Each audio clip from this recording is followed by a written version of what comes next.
American સૈન્યએ યમનના હુતી બળવાખોર પર એક સાથે 4 એર સ્ટ્રાઇક કરી, જેમાં 31ના મોત થયાના અહેવાલ મળી રહ્યા છે।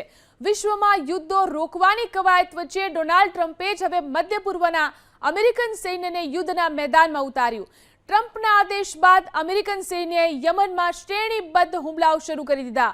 ડોનાલ્ડ ટ્રમ્પે સૈન્યને ઈરાન સમર્થિત હુતીઓ દુનિયા માટે મહત્વપૂર્ણ દરિયાઈ કોરિડોરમાં માલવાહક જહાજો ઉપર હુમલા બંધ ના કરે ત્યાં સુધી હુમલા ચાલુ રાખવાના આદેશ આપ્યા।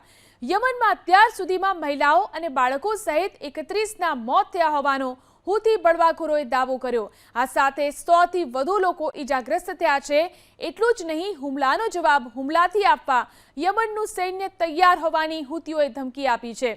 એટલે કે ડોનાલ્ડ ટ્રમ્પને ખુલ્લો પડકાર આપ્યો છે।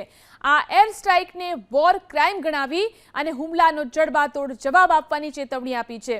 જ્યારે આ એર સ્ટ્રાઇકમાં હુતી બળવાખોરોના અનેક ટોચના આતંકી માર્યા ગયાનો અમેરિકાના રાષ્ટ્રીય સુરક્ષા સલાહકાર વોલ્ટર્સે દાવો કર્યો છે। અમેરિકન સૈન્યની હુતી બળવાખોર સામેની કાર્યવાહીને ડોનાલ્ડ ટ્રમ્પે પણ ઓનલાઈન નિહાળી, જેની તસવીરો વ્હાઇટ હાઉસ તરફથી સોશિયલ મીડિયા પર શેર કરવામાં આવી। આ રીતે દુશ્મનોના ખાત્માના લાઈવ દ્રશ્યો જોવા માટે અમેરિકન પ્રમુખો પ્રખ્યાત છે।